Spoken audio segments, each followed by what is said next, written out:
evening, welcome to Rangers Radio. Join myself here on the show tonight is Jaffa and Bridgeman.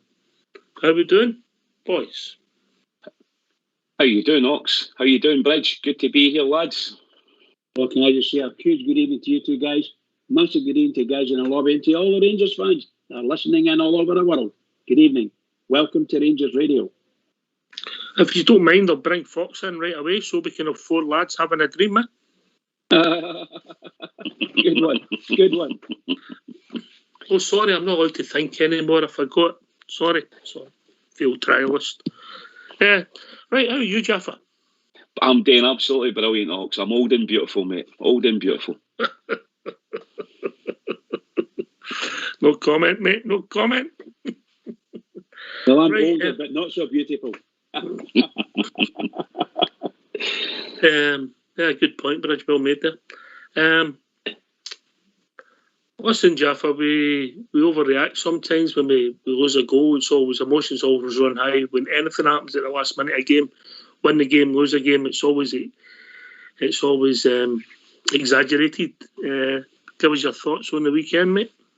I guess like a lot of the fans, Ox, and all the Bears on here. I mean, I was raging, like I was gutted when that goal went in on Saturday. But on the balance of play, I mean, Hearts were strong in the game in the last 15, 20 minutes. They were pushing for it. We sat back. We caused it all ourselves. I think I've heard your own thoughts on it, Ox. Partly the substitutions, I would agree with that. The substitutions I thought were mixed a bit at the end, especially on the left-hand side. I thought Scott Wright was the pace. I thought Sakala was the man that should have come on. But in my honest opinion, I think we need to get a bit more nasty. We need to be a wee bit more dig in the team, especially in the final third. I mean, the second goal kills that game. We had plenty of chances to do it, umpteen chances to do it, a variety of players, and it didn't happen. We've just got to dust ourselves down. Listen, we're still 4 points clear at the top of the league, but we better get our finger out and get the results on the board. We still are the best team in Scotland. We've got the best pool of players, but the guys need to have a look at themselves and shape up and get their fitness levels sorted. In my humble opinion, because I thought Morelos looked laggy. He looked as if he wasn't interested in parts of the game, and I think he would have been the man personally. At that point in the game, I know he scored the goal against Hibs, but I would probably have hooked him and stuck on Sakala and left Roof and Sakala on to see if they could get the second goal. That would have been my take on it, Ox, on Saturday. Okay, who's Sean for you, mate? Who's Sean? I thought Lundstrom was good, and I liked his interview. I loved the end of the game interview when he said, "What did you take?" The interviewer said, "Do you take anything from it? What's your positives?" And he said nothing. I think he was 100% right. It's Rangers he's playing for, and it's Rangers they're all playing for, and they've got to remember that. And we are fickle. I get that. We respond, but at the end of the day, we're fans, and we are the biggest team in the country. We just need to win games. And listen, the fans, I think, are 100% right. We've been losing and dropping points, and getting beat with Dundee United when we shouldn't have. Dropping points at Motherwell, dropping points at Hearts. Performances have not been brilliant. But all in all, I thought Lundstrom was good. I thought he was really good at the back. Other than that, I thought Scott Wright had a decent game. I thought Aribo was good in spells, but fell out of the game. And again, I thought Kamara was good in parts, but fell out of the game. I liked the formation again, Ox. I thought the formation was good. It was that kind of 4-2-3-1. I do like the look of that, and I like the way it sits. That was the positives I took out of it. Mm-hmm. Mm-hmm. Aye, okay, mate. A good observation there, and fair. Fitness, you mentioned there. Yes. Are you talking about that 90 minutes fitness or rusty fitness? What are you talking about, mate? I think both, Ox. I think there's some of the players just don't look as if they're. I mean, Tav was pulling up, and nobody can help if you get a hammy, you get a hammy. But I mean, Tavernier, the Tavernier that I saw last season, that would receive a pass and knock the ball 12 yards forward and sprint into the space. I've yet to see James Tavernier do that this season. I don't know if he's having a relapse for the appendix op that he had, which can be quite dangerous. I get that. And these guys are, they're highly strung individuals. I mean, highly strung in the sense that they're at the peak end of their fitness at all times, try to get to that peak. I know that can be tough to get there and continually hold it. But I think, I'm sorry, but I think Nathan Patterson looks, at this moment in time, if you're playing your best 11, I think Nathan Patterson should be in the team. Okay, it's all about opinions, and I'm sure that other people share the same opinion. Yeah, but interesting thoughts. Any comments there, the bridge? No, I 100% agree with him. I mentioned it in the View from a Bridge, and I've mentioned it a couple of times since. I just checked. You gave Tavernier 11 out of 10. Well, I don't know if there's any big, other than Fox, I don't know if there's anybody has got more admiration for Tavernier than me. And the truth of the matter is, yes, the game against Hearts, he was a shadow of himself. And although he kept trying and so on and so forth, I'm afraid, just like Jaffa said there, he wasn't there. It just wasn't there for him. Now, I don't know what he's going to do.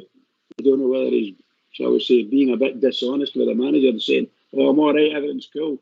Or whether the manager saying, no, the young lad Pat, so I'll put him in, that's it, done with.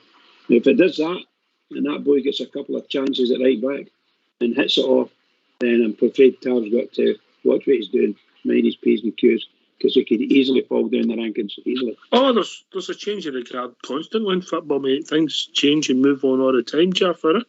Yes, that's football, Ox, especially elite football and the level that these guys are playing at. I mean, we've got a massive pool of players there, and there's guys in the background chomping at the bit to get they'll be chopping the manager's door all the time, saying, play me, he's a chance, Gaffer. And that's football. And Nathan Patterson, you have to say, has done... he's done himself no harm at all in demonstrating. I mean, he got the game against Hibs. We played very well in that. And again, I would say, Ox, that's probably been our best 70-minute performance of the season. We're not putting a full, complete performance together, are we? I thought the first hour was my best first hour of the season, if I'm being honest.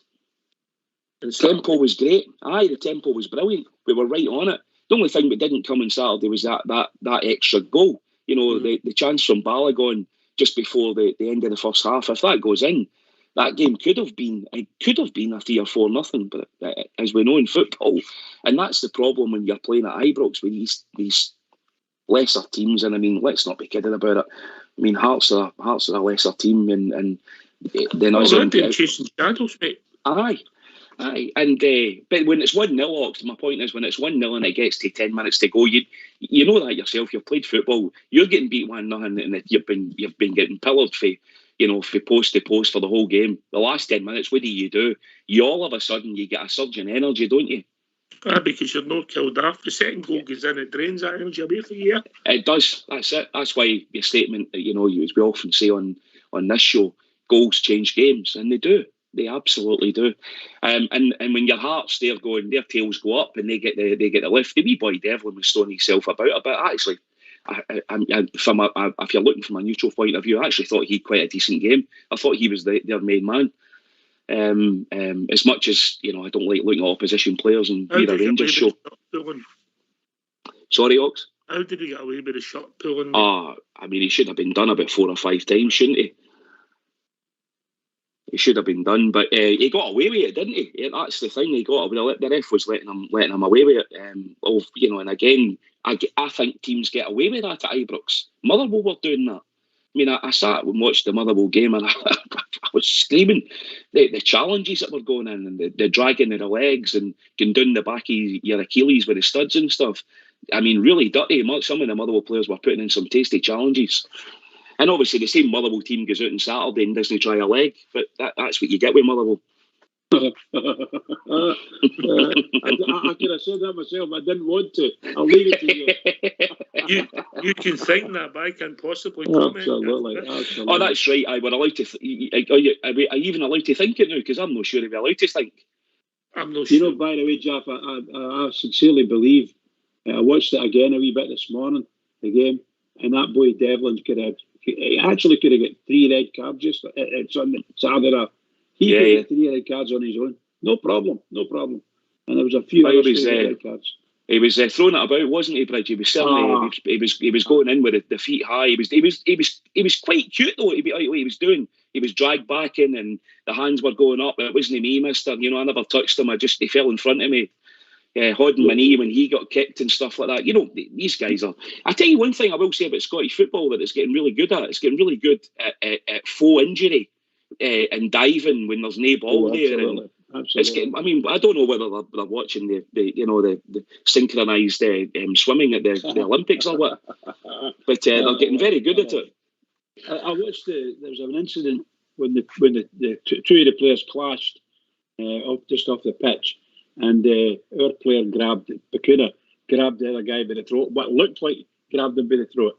And then after it, the referee came running over and he's doing the business and he's pulled the two players together. But their player walked away a wee bit.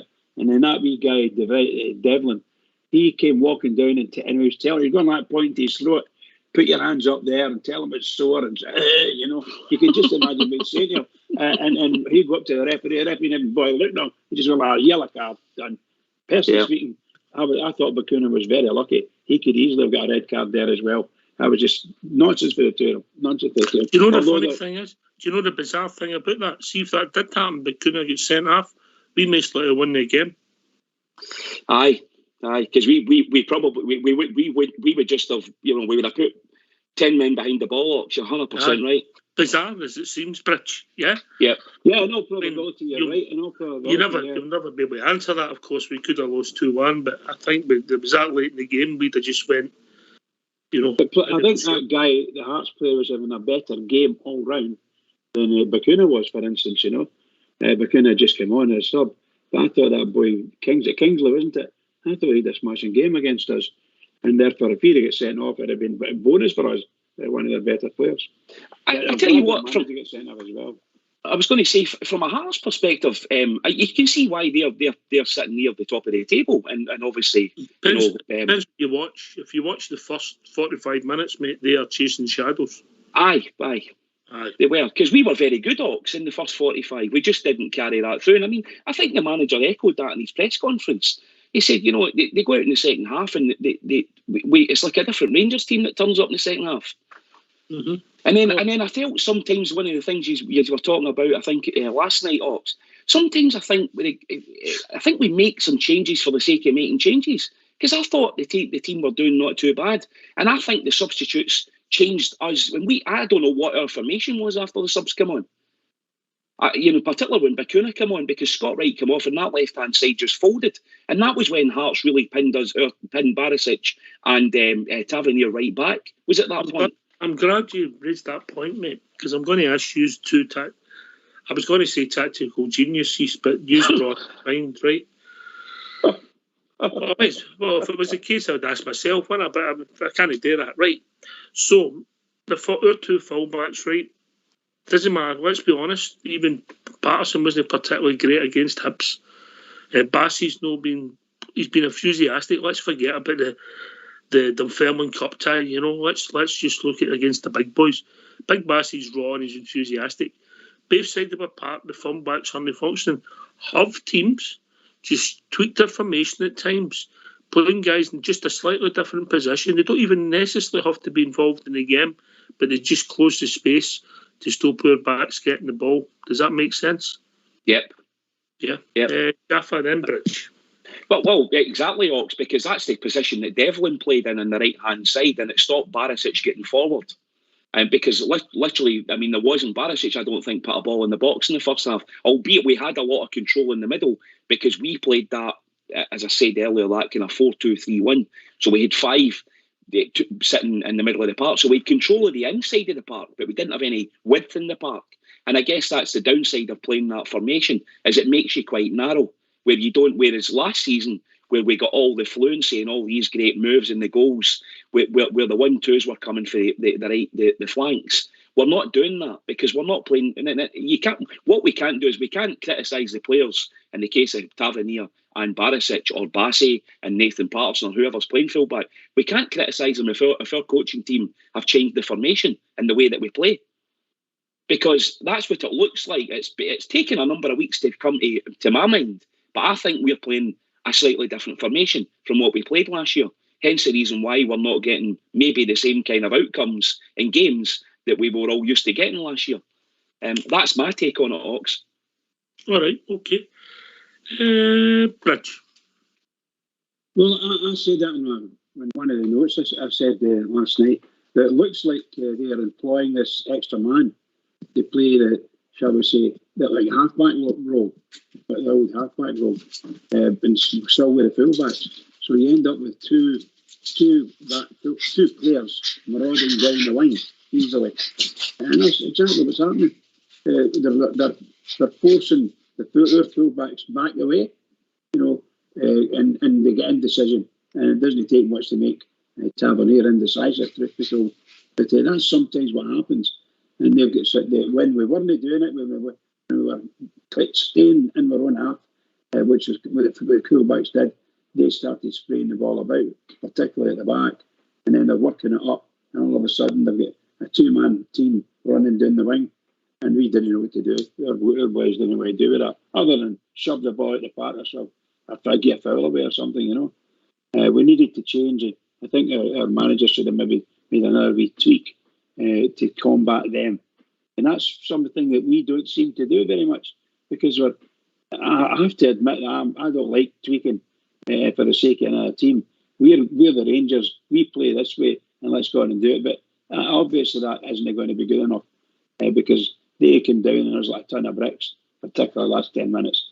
And for us to give that goal away, 3 minutes for the end after, 90th minute, wasn't it?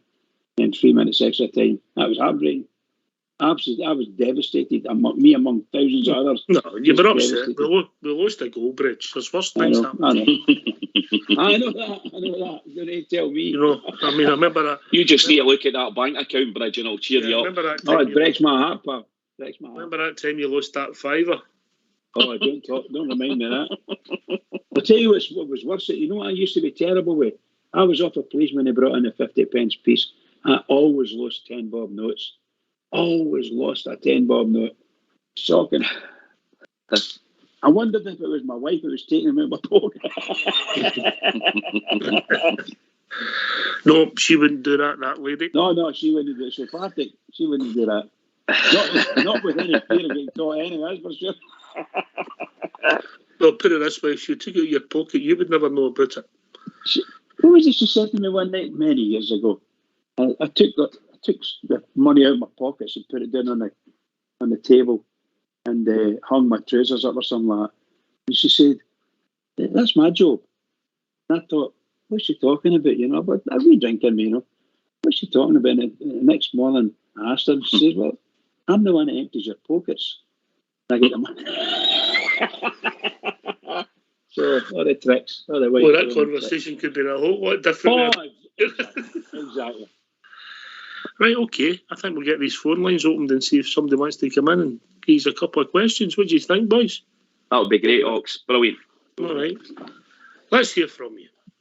Why don't you give us a call on 0141 356 1972. It's your show. It's your platform. Let's hear from you.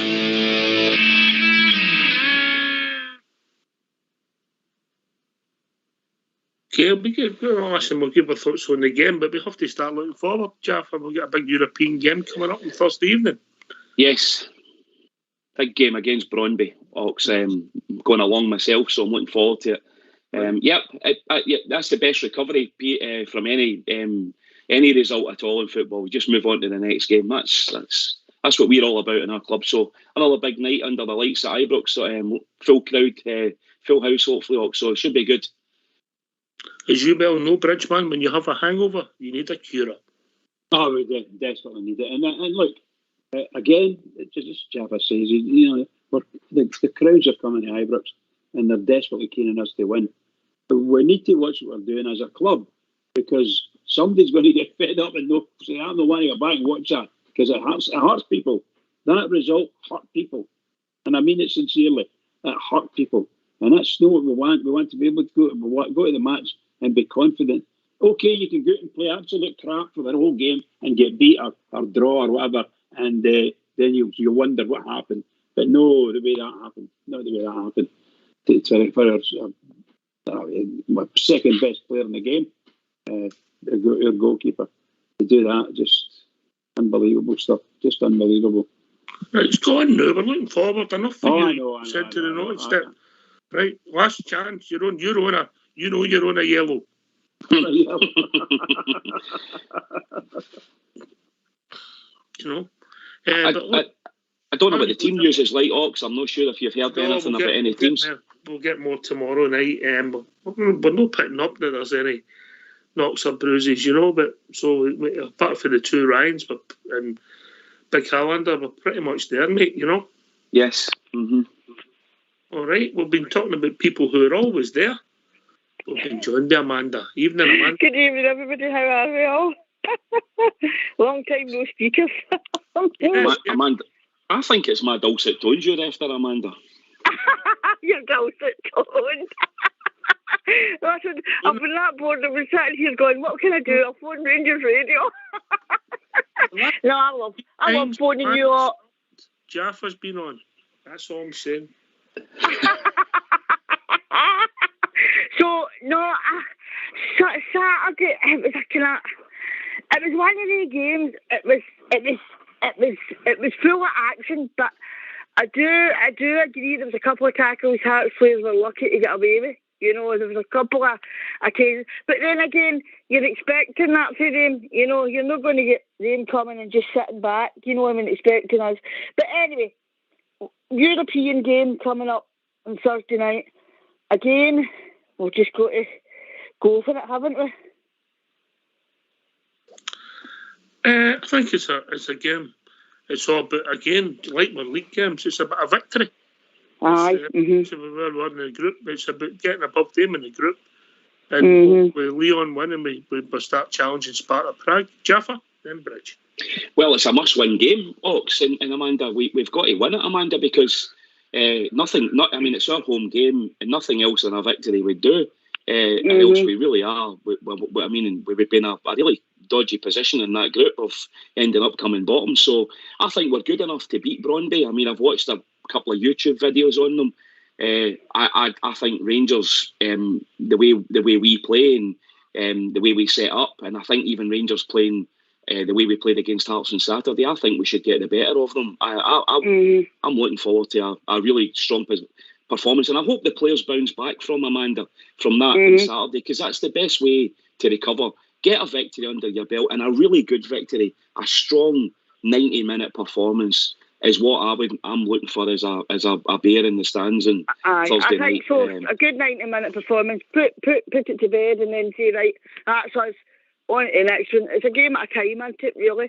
But as you say, I agree. I think we're in a good enough position to sing with beat Brøndby. But as I say, we've just got to hope that the players bounce back, as you say, and that's it. You know what I mean? Bridgman. Yeah, well, we should never have lost against Malmo. That's the truth. We should never have lost against Malmo. Right. Let's look forward, go back. That's what I'm saying. But if you look what happened against them, we're coming up against Brøndby, and we should murder that team. We should murder that team. They shouldn't have been in the same park as us insofar as quality is concerned. We've got it. We need to be able to go and do it. Simple. What are you basing that on, Bridge? Are you basing that on the price of the teams? No. I think look at our squad versus their squad, and we're a better squad, better players. I think you'll find that they might have spent more money in their squad than us. They may indeed. I'm not arguing about who spent what. I think we just need to look at my team, my squad versus their squad, and we've got a better squad. We had better players than Malmo, and we still couldn't do it. And many other games we've played with better players in it. We just couldn't do it. So that's the thing. We've got to make our mind up what we're doing. If the players out for it and up for this game, let's get in there and show them. Let's do it. Yes. Are you taking that, Jaffa, the way I've took it, what Bridge said there? Is it the coaching staff? Is there problems? Are they? I'm not using the word blinkered, but I'm trying to think of a better word. Are they being, how do I say, stuck in their ways? We've got a system that when it works, it's very, very good. You mentioned Bridge doesn't like tweeting during the game, but is that something we have to be aware of? Sometimes you have to react. Would they say they are reacting? It's individual errors that's letting us down. Jaffa? I think it is a lot. I think it's individual performances, Ox, that'll drop them off. players. I don't know whether their minds are drifting, or I don't know whether it's fitness, Ox. I mean, this is the things that we don't get. I mean, we get so much info at a press conference from the manager. You get an update on players, but he doesn't tell you. And players are always carrying injuries and tweaks and bumps and bruises. Some are a wee bit more worse than others. But I mean, I suspect Tavernier must have been carrying something on Saturday, for example. But moving forward, I mean, we until the 11 players appear on Thursday, you don't know how the team's going to set up. And quite often, managers will change formations around about. If Tavernier's no fit, if you're accepting that if Tavernier's no fit, or you think he's no fit, should he be playing in the Rangers first team? I'm not talking about should there be a knock. If you're saying he's no fit, we'll get an international there, who's never really let us down as such. Some people want him in the team every week. Yeah, I think including yourself at the moment, to see how it goes for him. But if we don't think Tavernier's fit, and I think he is. I think if you watch him, he's still trying up the park at the right times. He might have tweaked something during the game. That can happen, but I don't know. I just think, like the teammate, I think he's struggling with a bit of confidence. But I'll go back to my point, Jaffa, that you, then Amanda. If he's not fit, he shouldn't be playing. No, he shouldn't be, Ox. But the thing is, I think we all know that modern football doesn't. Unfortunately, this statement where a lot of people say you've got to play your best 11. You can't do that. You've got to manage players, and part of that management is managing their expectations. And let's not be kidded about it. If Nathan Patterson's agent at the start of the season, when the £8 million bid had come in from Everton, had turned round and said, Stevie Gerrard tells the agent he'll get hardly any game plans, any game time. Nathan Patterson would have been off. Because the players want to play, and it's the same with James Tavernier. And I think Steven Gerrard, like he does with a lot of his players, and a lot of managers do, I think they're managing the position with the players to give them game time, Ox. And that, going by our previous seasons, if we play 70 games, he's looking at that at the start of the season going, I'll be able to manage to give the two of them 30 games each. And I think with Nathan Patterson playing for Scotland in the last midweek, came back to us after the Thursday. James Tavernier had been training all week. You can only assume that the managers liked what he saw and seen Tavernier all week and put him in his starting 11. And I think that's the kind of, I think probably the short and quick answer of it all. I think sometimes as fans we can sometimes read into things, can't we? And we want to believe things and we want to believe conspiracy theories. And that isn't always the case, is it? No, not really. Amanda? I actually agree. I agree. I think there is a wee bit of kind of twiddling with the team. If a player's genuinely not 100% fit, but if they've got a genuine injury they've been carrying for weeks on end, then obviously you're not going to risk a player if he's got a knee injury or a calf injury that's going to make it worse and he's going to play on and damage it even further. Obviously the medical team look at this situation before they decide if they're fit to play as well. You know what I mean? They don't just get shoved on and say, right, you're playing whether you like it or no. Okay, Tav has been a bit off the pace a wee bit, but again, I think it's just that he is still fit, but he's just trying to keep up with that pace is sometimes not as easy as it looks, But I think if he's genuinely injured, then I would say no, don't play him. But if it's a case of that, they've got a tactic and they know it works, as you say, Jaffa, we don't always get told it's going on that way. No, but you're not going to declare your on to the opposition, are they? No. I mean, I think my position where I am now, obviously I wouldn't have a chance. I've got absolutely diddly squat chance of getting anywhere. But, you know what I mean? We might get you on the bench, Amanda. You're joking with 2 sticks. That's me wearing a new knee now. But, Mom! Oh, excuse me. I'll need to go. My mum's shouting, right? Bye. Right. Bye. She must be playing later than she was expected, Jaffa, yeah? Very good. You're on the ball, right? Okay, you're on the ball. Listen, I get what you're saying about somebody not being on top of their game, Jaffa. Yeah, I get that. We've got a lot of people know fire. I just think it's confidence. Somebody makes a good pass, scores a good goal. We have a good victory, and it all comes back. If you really think about it, we have struggled the whole season. We've not been good.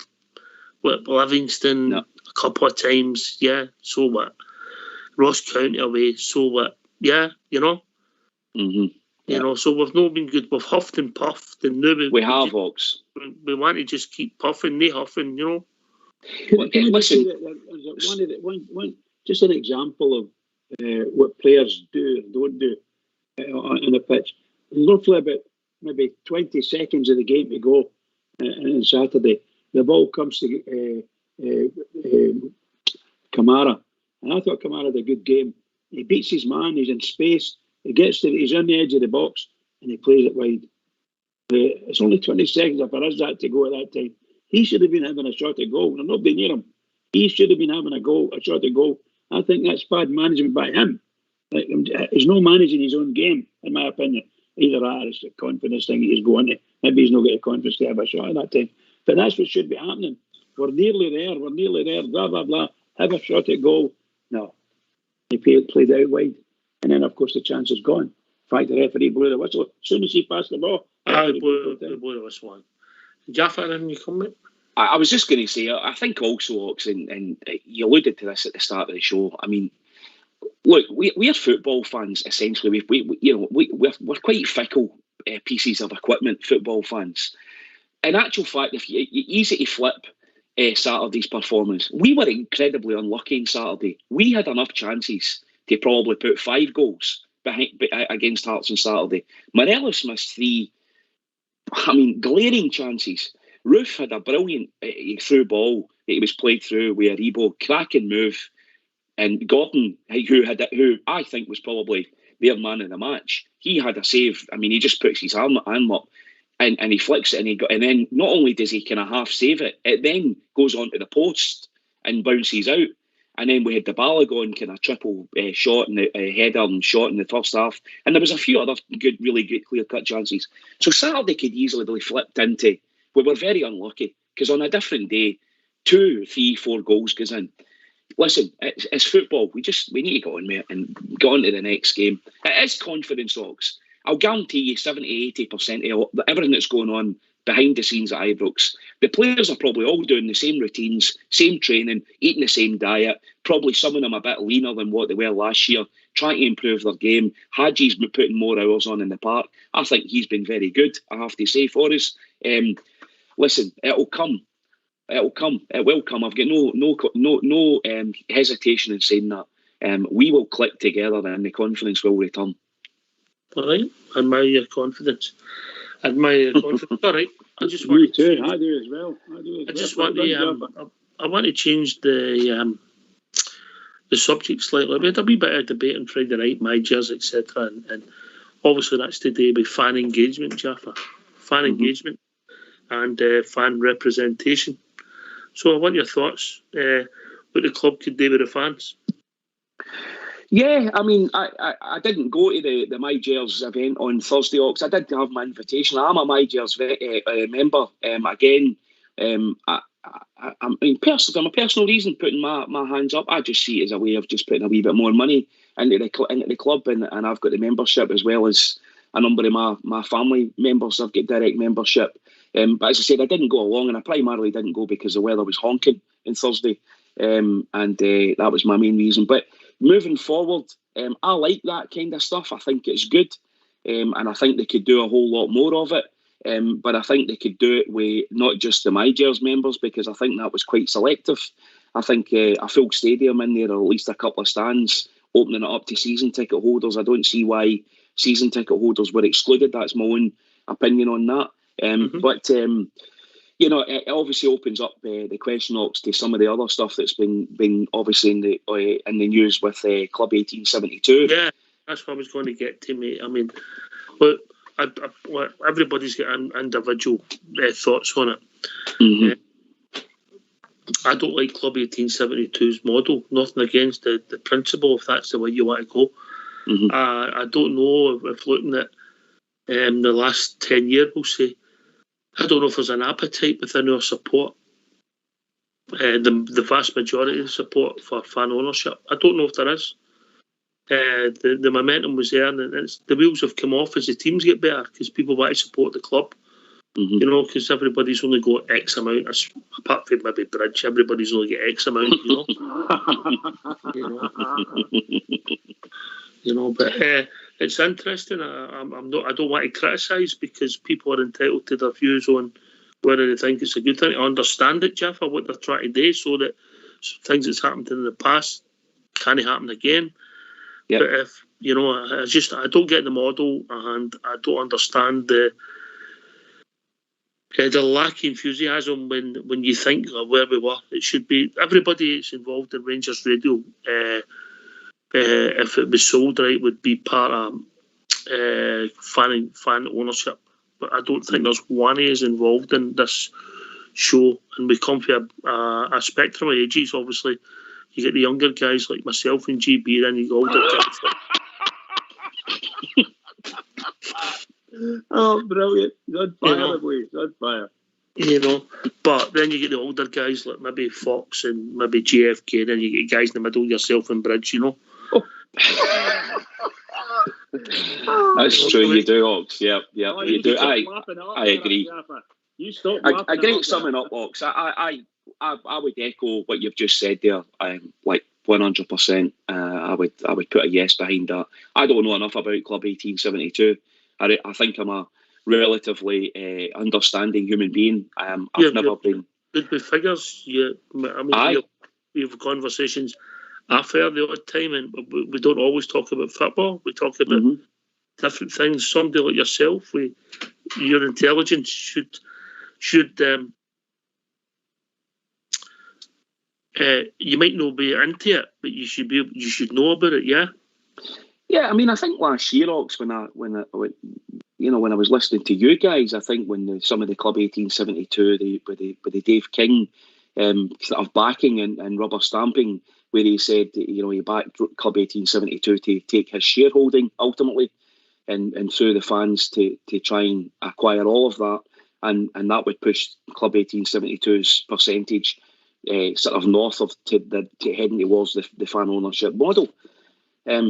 In principle, I thought, right, fine, so tell us more then. Well, I'm still waiting. Because I think I heard a representative from Club 1872 on one of the national stations who, for the life of me, I don't even listen to and haven't done for probably about 15 years. So why they wouldn't come onto Rangers Radio or various other podcast platforms, I can't answer that. I think they did, and I don't want to turn this into why they never came on here, because they're entitled to their opinions, and I don't want to go down the personal route with individuals. But what I'm saying is that if I take the guys that I know personally on here and I bet and we know, Southside, Big Stevie, the Bridge, Fox, myself, we're at a stage in life where the odd 10, 20, 30, 40, 50, 60 a ton's no problem is, yeah? So why are we not involved in it? That's what I don't get. Bridgeman would walk out every day to put a donation into Rangers if he could, yeah? He'd walk out of the stadium and do it. Yep.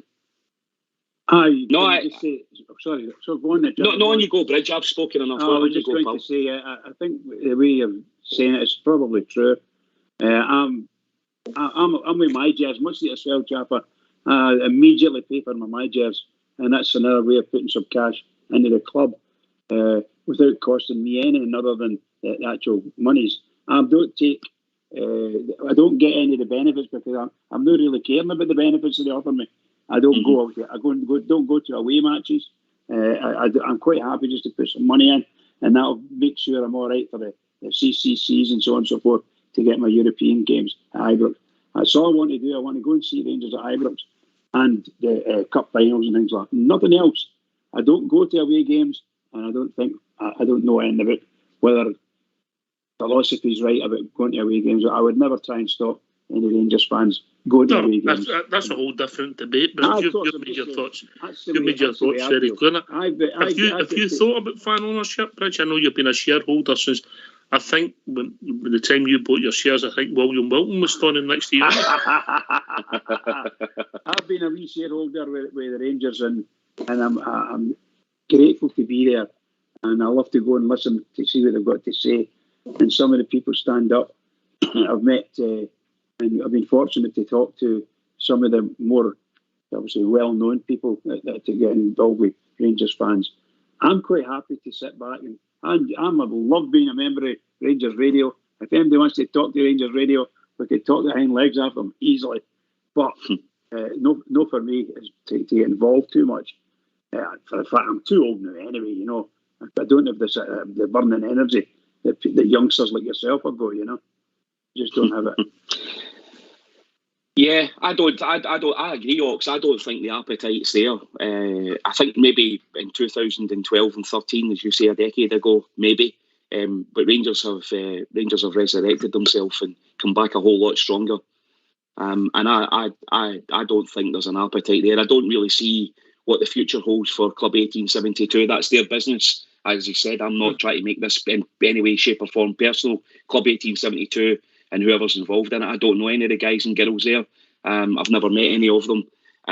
But that it's not for me. It's not how I would want to run essentially, Ox, at the end of the day, Rangers is a business, a very large business at that, I have to say. It takes a lot to run a business of that ilk and to keep it moving in the direction and keep it keep becoming stronger. I think it takes individuals, and that's why you need to keep changing the boardroom and keep it fresh, getting new blood in. Guys like James Bisgrove, I think, has been a revelation within Rangers. He's brought great ideas. And I think with fan ownership, sometimes I think we could be looking at a stagnation of a business and sometimes too many voices, Ox, the old saying about too many cooks and all that. For me, I think it's always good to have someone who's completely vested in it. And right at this moment in time, we've got probably 8 or 9 or 12 individuals within the boardroom that are not only fans like us, because they always tell us they are. Some of us know some of them and know of them, and I could vouch for that myself. And I think that's a great thing. I quite like the way our club's been run at the moment. I really like it. There's always room for improvement. But as a club in the background and the actual business structure of it, I'm right behind it. Right behind it. When I say that I don't like Club 1872 model, I say that, but I still wish them hope they succeed in what the aims are. Mm-hmm. Because I don't think there's any malice in what they're trying to do. Yeah, I just can't get my head around how you could ask Bridgeman to put, say, £100 a month away for 10 years to support, which is basically you're buying shares for a third party, and then if something happens to Bridgeman and he needs his funds and a few quid, he can't access these shares and get the money. I don't understand that. I agree. I can't understand that anyway. Who would want to keep my money? Well, Bridge, if you want to get to me, I'll look after it for you. Oh, I know fine well. You're from Oxford. You're even worse than you were at the party. Bridgeman. Right, but listen, what we're saying is there an appetite for it? And we're asking people to get involved if they want to come and give their views on it. We don't want to turn it into a witch hunt against Club 1872. They're entitled to their opinions and we're not here to defend or batter them, but we want to know if there's still an appetite out there. Is that fair, Jeffer? Absolutely, Ox. Yeah, I mean, I would love to hear some fellow Bears and Bearettes what their thoughts are and maybe give me a different perspective on it. But as I said, a bit like yourself, Ox, I've looked into it. It's not something that I would want to partake in. I quite like owning shares in Rangers, and should I wish to pass them on to my siblings or my family or sell them in the open market, I can do that at the flick of a button and go into my account and sell them. Or give them to your friends. Yes, indeed. Or gift them. Aye. Thank you. I love it. Wrap them up with some... I mean, Christmas is in the offing, Ox. Yes. Yes. My God. You'll know you've got a share of Bridges Christmas pudding, never mind these shares. That's a good point, actually. I love Christmas pudding. I know you do. I just love Christmas pudding. You know, I get disappointed when we talk about Club 1872 and the manner in which we're doing.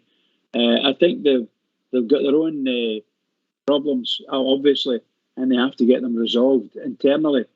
Before I think they're going to do that before any other bunch of Rangers fans will come in to try and help them. They really needs, because they're a huge organisation and there's a lot of money in there. People are stunned. People are stunned with this, you know. But what's the easiest thing to do now in the modern world? What's the easiest thing to do that was maybe more difficult, say, a generation or 2 generations ago? Get somebody else in. Communicate. Yeah. 100% Ox. And that's the secret to everything, and we all know that from what you know, we're family lives. When the minute you stop talking to your friends and your family, that's when things start festering away underneath.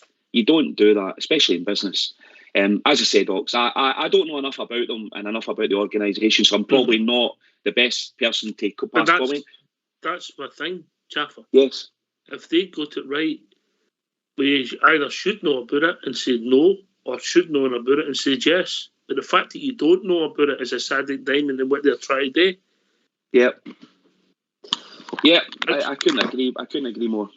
Bridge.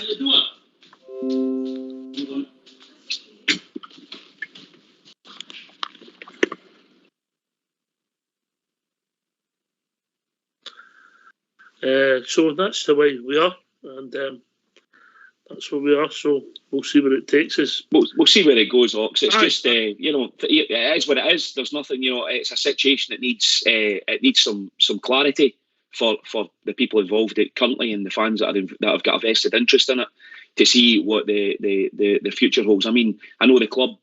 I read some of the stuff today from on Follow about the outcome, and I read the meeting last night from Mark Dingwall put a tweet out about it. It was quite clear. He gave a great insight to exactly what happened and bullet pointed it. And the club stated that they currently don't have I found quite staggering, they don't have a relationship with Club 1872. No, there's definitely I would put it in a clash of personalities, and that yes. And that doesn't mean that necessarily that the people in Club 1872 are wrong. They've got their point of view. Yeah. Mm-hmm. You know, they've got their point of view. But that's going to make it more difficult for the thing to work, because obviously if there's no appetite with the club, and they keep putting shares issues out and we keep diluting shares, etc. Exactly. Club 1872 are just chasing their tail, you know. Exactly, Ox. And I think that's where you know, there's a whole. It's not for me to you know, to point this should happen or that should happen. I'm not going to state that. No. We've had a chat about it. We've browsed over it. It's not something I'm particularly interested in, to be honest with you. As I said, if I wanted to go and buy some more Rangers shares, I can go into the open market. I could contact various individuals and say, can I buy this? Can I buy that?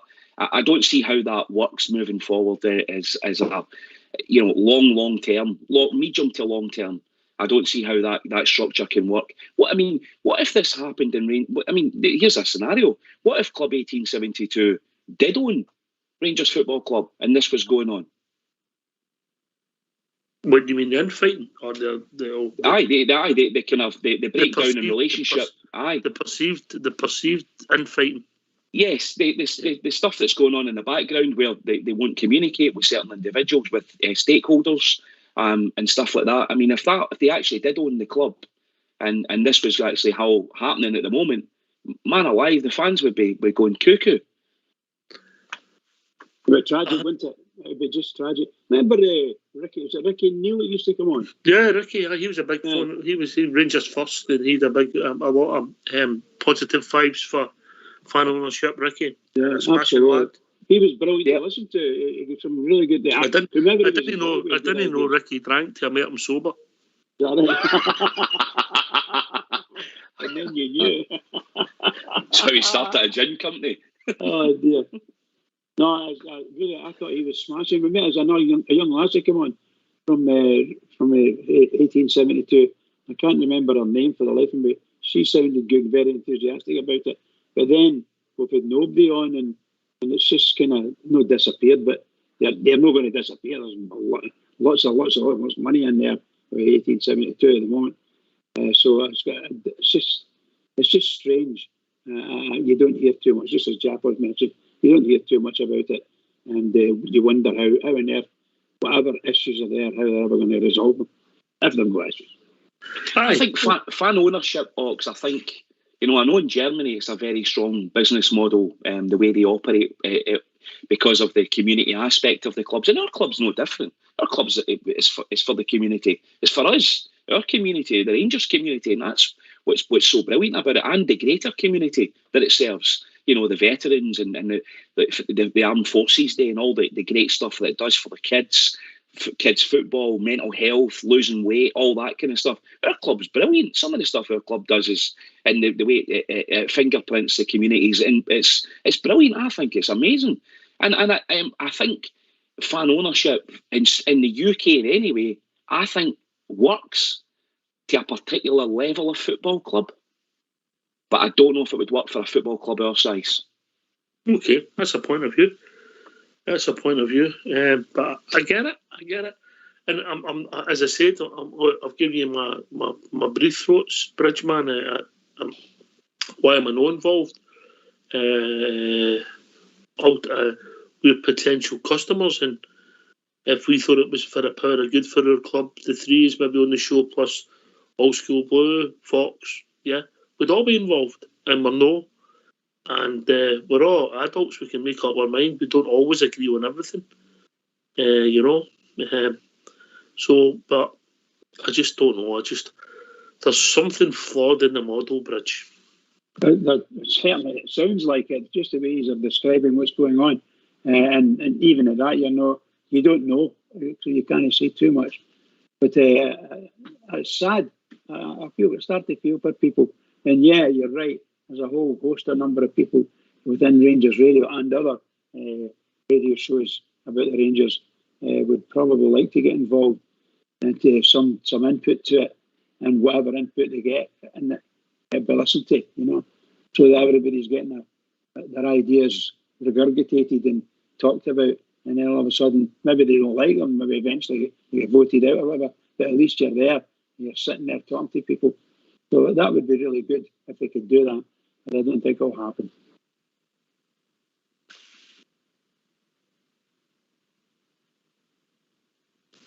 The club's gone from strength to strength, and for a low base, we're spinning things. And one of the things that came out for last night, Jaffa, was that James Bisgrove, who we've had connections with on the show, just briefly. We don't claim to know James or have direct contact with him, but he said that there's been a threefold increase in revenues for RTV.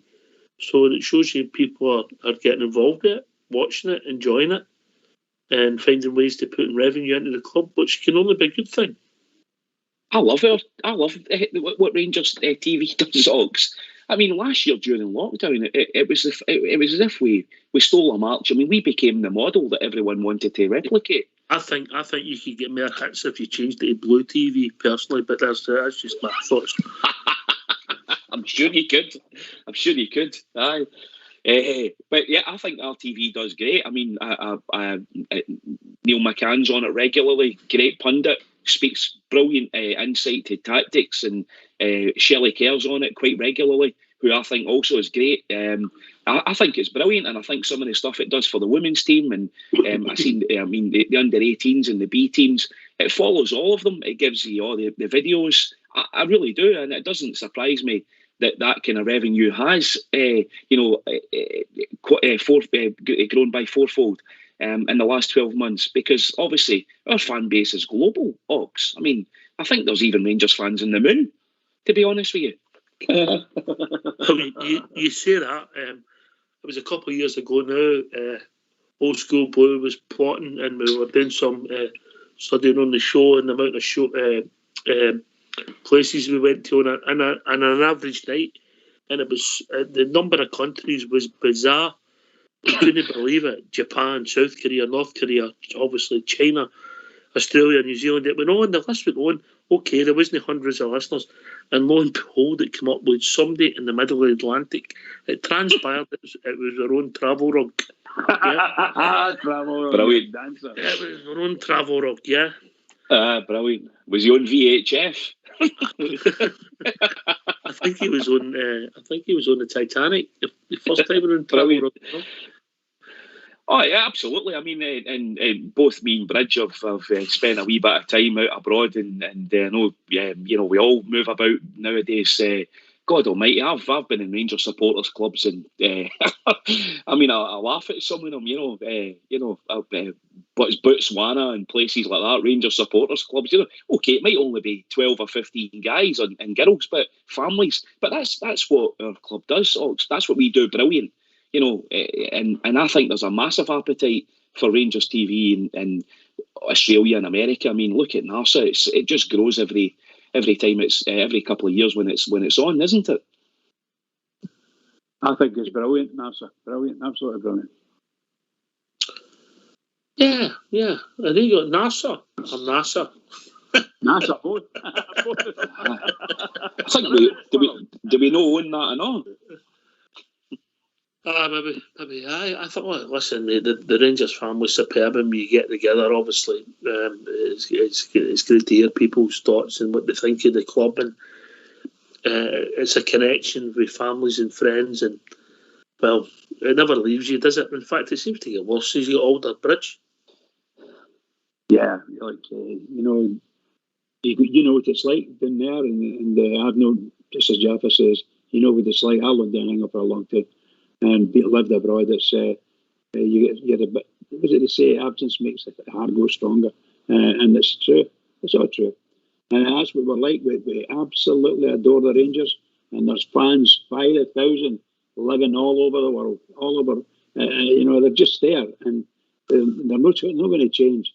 And whenever you give them a chance to dial in or link in, and I just hope someday they're going to come up and start giving free sessions on Rangers TV for the people abroad. They'll not do it, but I wish they would. I think they should give free sessions for Mrs. Bridge to see if she enjoys it in an afternoon, a wet and windy. I can assure you one thing: she didn't watch any football. She said, something like 45 years of me playing football. She doesn't want any more of it. You're coming with me, come on. She's obviously a good judge of a player then. Oh, she knows what I'm like, guy. She knows what I'm like.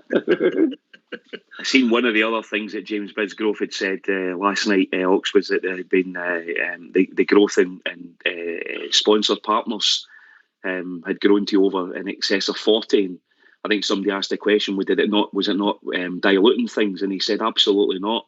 The brand's so strong, we could add more to it, and plans to add more to it. That's brilliant. Absolutely. I seen a good line there that James Bisgrove wants it compulsory to wear long sleeves so he can get me a sponsor. That's not a bad shout, by the way. Not a bad shout. Absolutely. When they looked to bring out the old the 150 strip, he wanted the old Long John one, so he did the full bottom part for sponsors. John ones. He's doing a great job for us, mate. A great job. And I love that top box. I love it. I think that 150 top's amazing. I really love it. I've got it hanging up in my room. It looks great. Bridge will know them. We're all struggling. There's no mediums left, mate, so Bridge and myself are struggling. Right, get yourselves in mute. We're going to have a tune.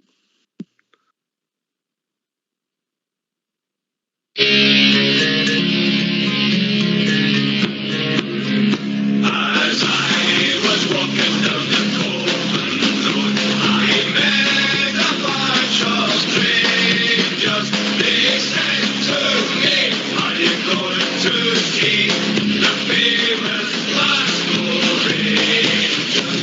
So I took them up to my club's pub just to see the flags unfurled.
a call on 0141 356 1972. It's your show. It's your platform. Let's hear from you. That tunes like yourself, Bridgeman. It's a classic, but it's brilliant. That's just brilliant, you know. Who see the people that wrote these songs? They're geniuses, just geniuses. That goes right through the ages. That one. I also like as well, Bridge, see when they take like an old classic song and they like revitalise it and put some new lyrics to it. I love when they do that with some of the Rangers songs. Yeah, I love it too. I love all like some of the old Beach Boys songs and stuff like that. They're really good for that. Oh, do you like some of the Beach Boys? I get where you're coming from. Slip John B was my favourite. Indeed. My wife and I used to sing a wee duet on that one. We were a wee drinking this. We used to go up and sing a wee duet. I'm not thinking that though.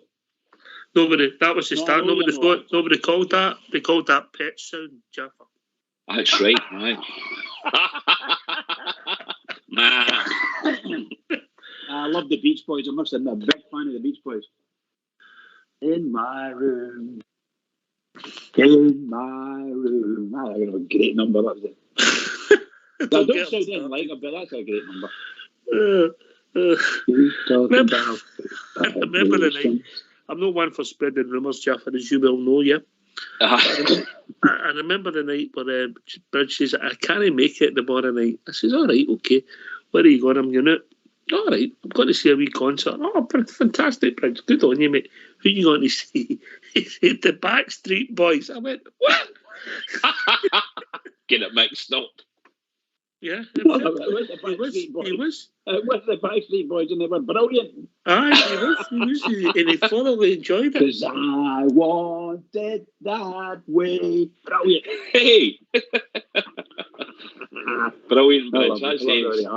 Tell me, Bridge, do you do a wee bit of twerking when you're at the concerts? No. Oh, it's just like with the Irish when you go up and do the bouncy. That's it. You got them clapping. That's good. The Backstreet Boys. I fell there. I thought it was brilliant. Anyway, talking about guys who's always brilliant. We've been joined by Andy for Leeds. Evening, Andy. Good evening, Ox, Jaffa, Bridge. How you doing, Andy? Not too bad, I don't think. Right? You never know, right? You just keep plodding along, right, don't you? Every day's a bonus, Andy. Every day's a bonus, right? Yeah, definitely. Here's a question for you. I'm going to ask you a question, yeah? Go on then. Before you come in, we had a brief chat there before you come on for about 15 minutes about fan ownership, and I know how I don't want to be flippant, but I know how generous of spirit you are as a Rangers supporter. Yeah, take your phone and get your phone number. Yeah. All right. So, well, that was the reason I was going to come in because I thought that because I started it. Do you want me to tell you how I started out doing it? Yeah, you can. Yeah. I originally started in the Rangers Trust, paying in like £20. I think it was about £20 a month, and then obviously the Rangers Trust, as you know, went away, and I think did it go to Rangers first, if I remember rightly? But I just kept paying it, but I was getting no response or anything like. So I just said to I've not had nothing back for them. There's no Rangers Trust out now. Anyway, long story short, I went in the bank line. They said, you paid about £500. And so I looked at it. By the time I'd found out that I'd paid about £500 then, it was then in the hands of Club 1872. So I spoke to a lassie and she told me what she thought. Now, I liked what she said to me on the terms of, what can we let these people do this for us? Blah, blah, blah. We don't want this ever to happen again. So I just said, right, well, take the 500 in shares. That made me a lifetime member. But other than the emails that they put out, that you get off an email, you don't get any interaction at all. I could possibly tell you less than what you could tell me. And I've paid that in, and I'm a so-called lifetime member. So I was quite alarmed to think that there was only 20 people turned up at that there. That kind of worries me, It does. It shows me that there's no an appetite. I might be wrong. It might be personalities. I don't know. Mm-hmm. And I think that's wrong with our model, Andy. Nothing against Junior £500. No. Well, the £500 I'm not even bothered, but it's the same. Like I got a My Jers, I bought a museum, everything else that Rangers have asked for, not for any gain, just to help the Rangers. You bought some bricks off a skipper. I know that, originals. I know, but I don't think you put my name on it because when I was up at Ibrox, I couldn't find it.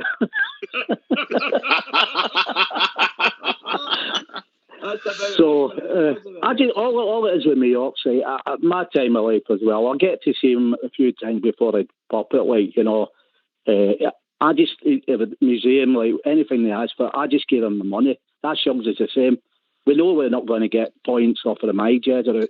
It's just the fact that for me, I hope it helps the team. So I just give them it. As soon as that museum thing come up, I've not had a thing about that right at all. But I paid the 150 straight away for it, So I'm looking forward to that and making a visit to there when that comes up. It's a museum I want to see all the history of the club, Mm-hmm. So I would willingly give, you know what I mean? It's just the way I am. It's the team I love them, I wasn't being flippant. I wasn't being your generosity of spirit. We know that. Let's just say you've tried to be generous towards us, and we don't need it, so we don't take it. Is that fair? Yeah, I know that. I wasn't being funny myself as well. I just wanted to contribute because I enjoy the show, and you give me a service for letting you come on there, But I get what you're saying, Ox, and I appreciate that. We appreciate the offer, right? But what I'm saying is with the model, right? And this is what worries me, right? So you were a lifetime member, which is fair if that's the way you want to go. So you've got a £500 membership, so that's your lifetime member, and you get a vote. And then you have somebody else who's putting in £100 a month because that's what they decide they want to do. And they do that for 10 years. And they put in 12 grand. And you've still got the same vote as somebody who put in £500 20 years ago. I don't get the model, Andy. I really don't. I don't get it. You could see where people are coming from. I think when I spoke to that lassie, everything sounded all right. There didn't seem to be these problems. And then you just stayed there about an hour's fighting, and then all of a sudden, because I just started with, I spoke to David Egger many years back, and when I joined the trust, I just acquired a load of shares out of Rangers, before we went busting. They did what they did years like. I acquired a load of them out of the Orange Order, and then when I joined the trust, he just said, right, he's $10. It was only £10. I think it was £10 a month, and he got an actual share out of Rangers football, which is. That share's not going to do now. It was just the thought of having that certificate there. They're still all framed up as there, the original shares, But so all I ever wanted to do, obviously when I travelled up and I went to all the games and, you were looking for tickets. I used to be on something like that. I signed up, but it was only about £1 at the time. And I never not got a ticket. When I got into my 18, 19, any time I sold for it, they sent me 6 back for an old firm, gave me only wanted 3. And I rung them up and said, "Look, you sent me 6." And they said, "Keep them." So a couple of guys that lived down there, I passed on to him, you know what I mean? So I've been lucky that way. But now it's just a case, as I just said there, whatever they call it, if I can afford it, they can have it. And I'm later on. I just want to see Rangers go from strength to strength, get out of where we've been. And and I think that what I really admire your honesty and your generosity, and I mean that most sincerely, because I know that there's you and your brother. You just want the club to go from strength to strength, and you like to do your part. But we all do, don't we? We all want that, don't we? I don't wish Club 1872 or the people involved in it. I don't know the individuals. I don't wish them any harm whatsoever. I just think personally, and it's only a personal opinion, I think there's something wrong with their model when we're no involved. Yeah, definitely. Well, you would think, for me, I could never understand being in it, how they've not wanted to come on to Rangers Radio and get it out there, because we're massively listened all over the place and other platforms. They're not doing the job right. I mean, if you're trying to go forth and buy so-called King shares that's been offered to them, if you're not going to give it to anybody and sell it to anybody, then you're not going to get anywhere anyway. And then your tenants go up. There you go.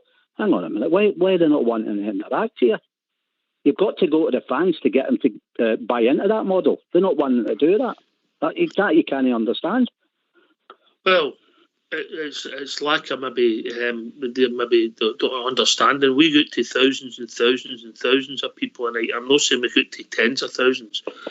Our record show was March the 7th or 8th. The day we won the league, we had an audience of 45,000 people listened that day. Yeah. Oh, there you go. That's it. Oh, don't it? Right. So we don't get anywhere near that apart from when Jaffa and Linda did the show. You know. And I mean, that's clearly understandable because obviously Linda's, I mean, what an attraction she is. Yes, I get that, you know. But we go to thousands of people every night, so quite quickly you can interact with thousands of people if you want to come on and talk about anything Rangers related. And I don't want to turn this in why they don't come on here, because I don't want to turn it into a bun fight. But again, Andy, why is Bridgeman? Why is Oxshire? Why is Jaffa? Why is Fox? Why is Old School Blue? Why are we not involved in it, mate? Yeah, well, that's what got my signs up. Me and Shug just said that, you know, he got great guys on that Rangers radio that, you know, are in far better positions and care just as much as we do. You know, if they guys are not trusting it or they're not coming in to speak to their guys, there's something not right. Mm-hmm. I can't work it out, honestly. I mean, I thought at the time, honestly, what I thought was, no, I don't want ever these charlatans to do this to our club again, you know. Yes. You can have my money. I was the body. The money had gone, so I actually sounded a bit surprised when I said, well, I'll tell you, she did actually say, well, I'll send it back to you because you've had... So no, keep it. And I remember she had a kind of shock light in her voice, like, you know, more or less to say, you know, I mean, it had gone, so I wasn't bothered. I don't ever want to see Rangers get in a position like that ever again. That, you know, it broke all the rats, and it still lingers now. You know, yeah, and that's how we should all be involved. And we're not. Yeah. If you could explain it to me, that would be better for me because I don't understand it at all. Mate, to be honest with you. Mate, I just think there's something wrong with our model, mate. That people, us, and I've just had a text for. I think I've had a few texts. South Side's claiming his shows are the busiest. Big Stevie comes in and says, I'm the star of this radio station. He's come right in. There's a lot of people. Sorry about that. I was only joking about Linda and Jaffa. Sorry. There's no resignations there, Ox, is there? Everybody knows that Bridgeman's a star. Right. But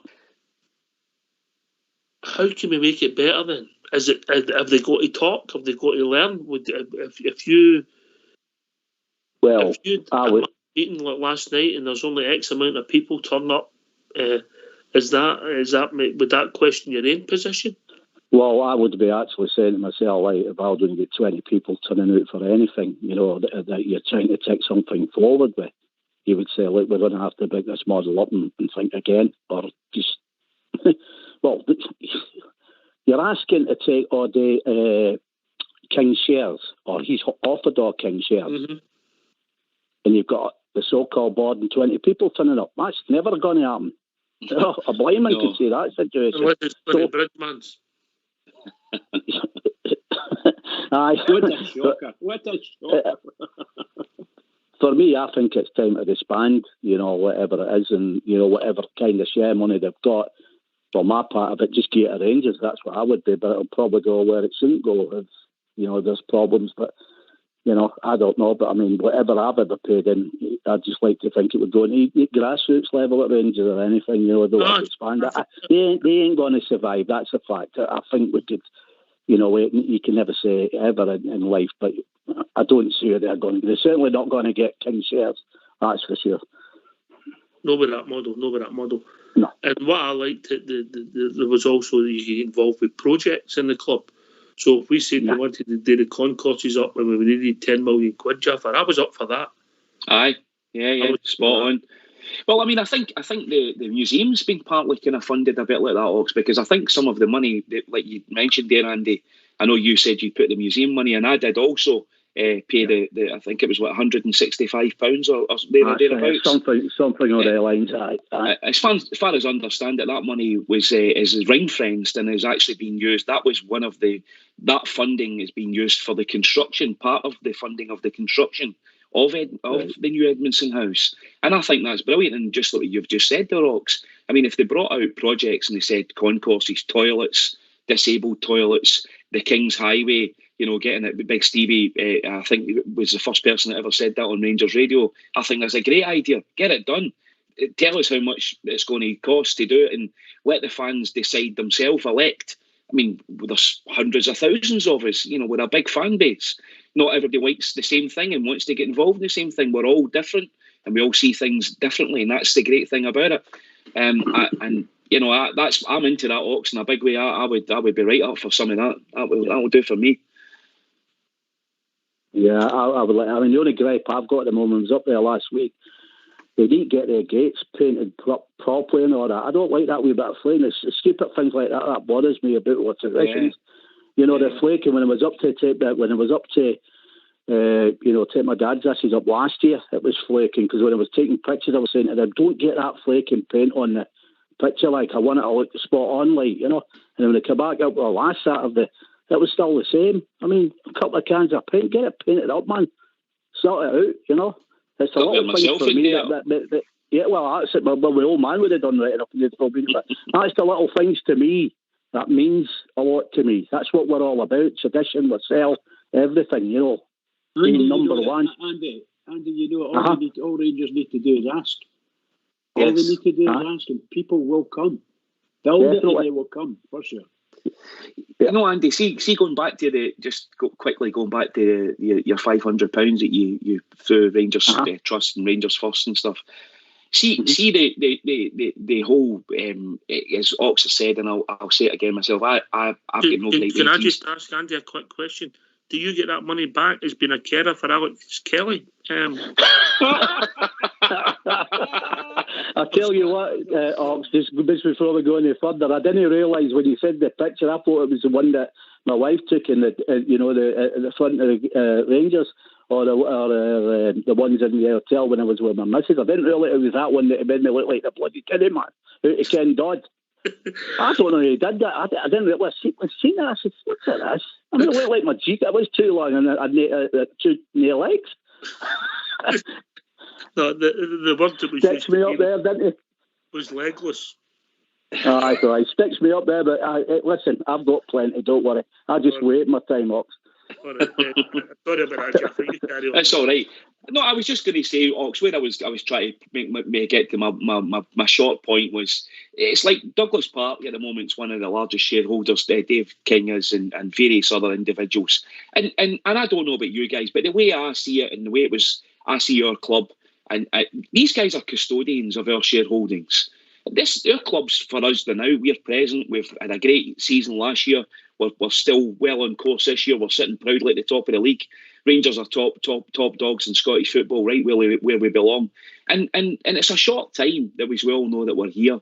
And this is for our kids and our forefathers and the kids coming behind us, the great grandkids. That's what Rangers Football Club's all about. Douglas Park won't be here, but there's those shareholdings like Andy's £500. That's all contributes, and my wee part that I give, and Bridges' part that he gives, and your part, Ox and Fox. That our club is our church, isn't it?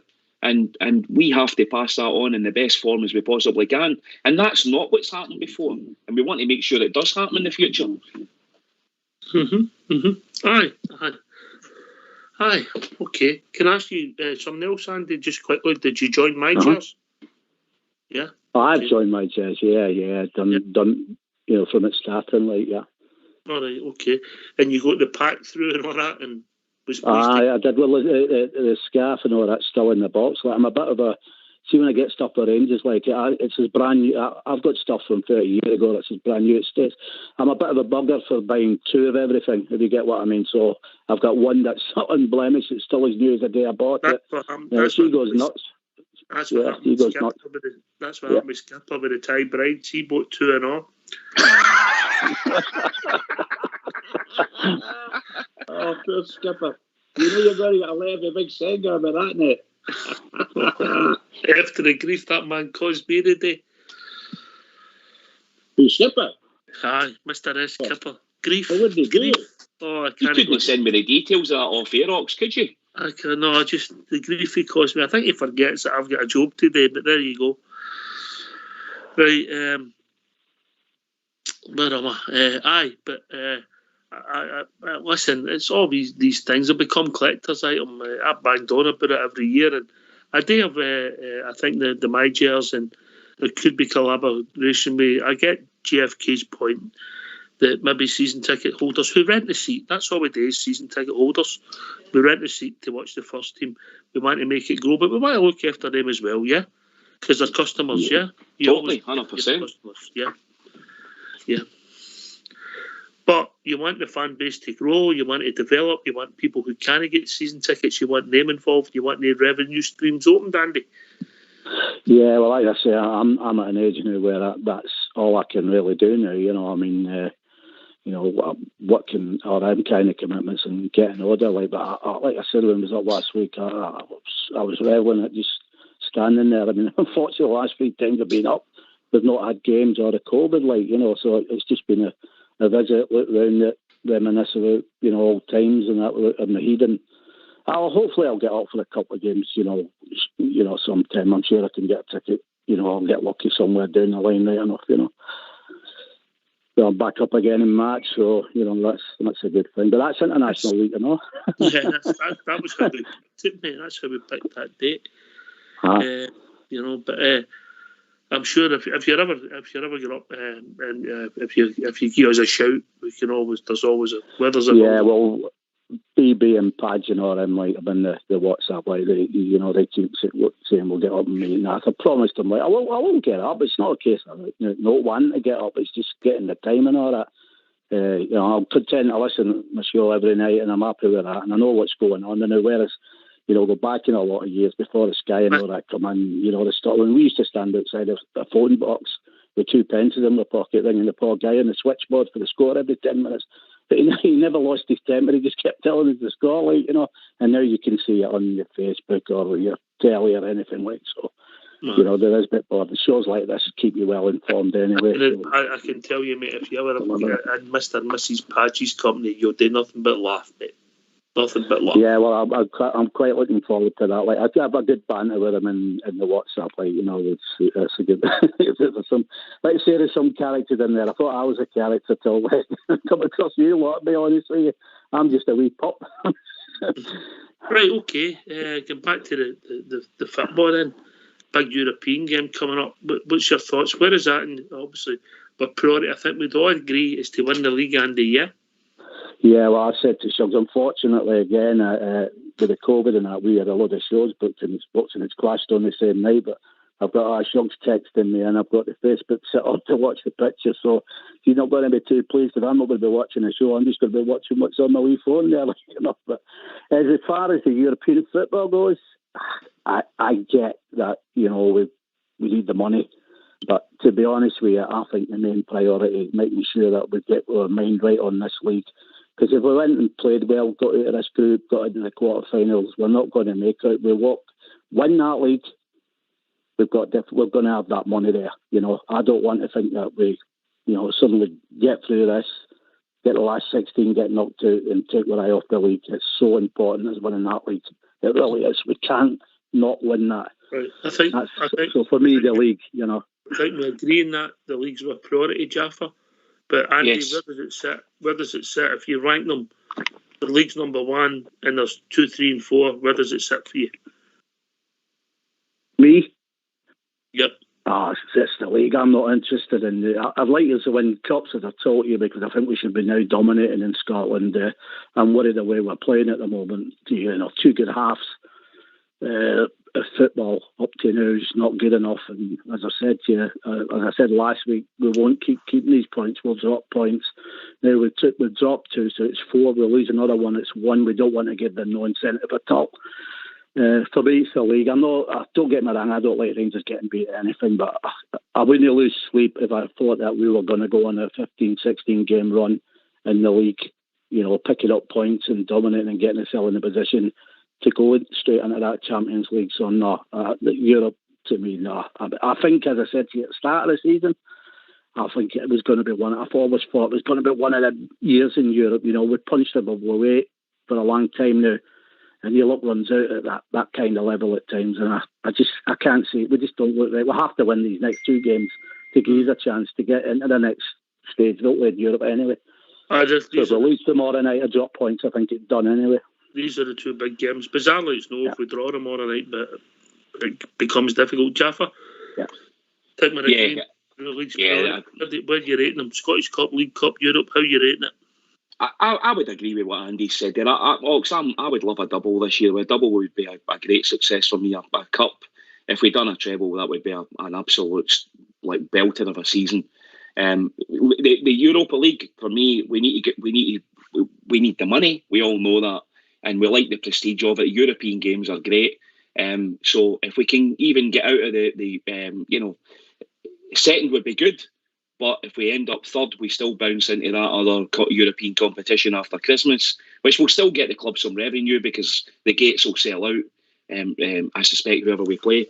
But for me, the league, absolutely 110% Ox, and I would love a cup.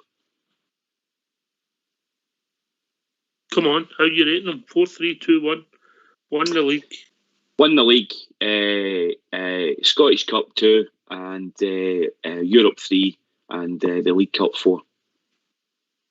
Okay. Bridgeman, last 16 of the Europa League knocks millions off of what you bring in for the league and Scottish Cup, but what's your priorities? In all honesty, next game, my priority, I just want my team to win. No matter what it is, it's the next game and we should be trying to win it. However, if you're talking about priority from a competition perspective, then I would say that the league is the number 1 priority for the club, always will be. And one of the cups, probably the Scottish, but to be perfectly honest, I'm not that keen and worried about the Scottish or the League Cup at the moment. But probably in reality, from a club perspective, we'd want to win another trophy as well as the league. So a double for them, and then comes the Europe, whatever it is. That's the way I'm looking at it. I'm talking about what I think the club would want, So Yeah. I get it. I think if it was me, of course we want to win the league and cup and the Scottish Cup, Andy, without a doubt. But I think if you're the marketing people at the club and the directors and the profile and Stevie G, a good run in Europe takes you into the eyes of maybe different players, better players. Well, I totally agree there, because at the end of the day, Europe, you're on the big stage. Albeit it's a huge cup, but you're on it. I don't want to win the Scottish Cup or the League Cup, but I just get it. Yeah, I get what you're saying. I mean, I want to win everything at Rangers playing, and getting on the European front's pretty good. Look, it shows you. I know down here, I can never get my head around it at my age now, that you get teams in England or in any of their leagues going up, and their fans of the certain clubs going absolutely nuts because they've got in the top 4 to go in the Champions League. No. I always followed my team.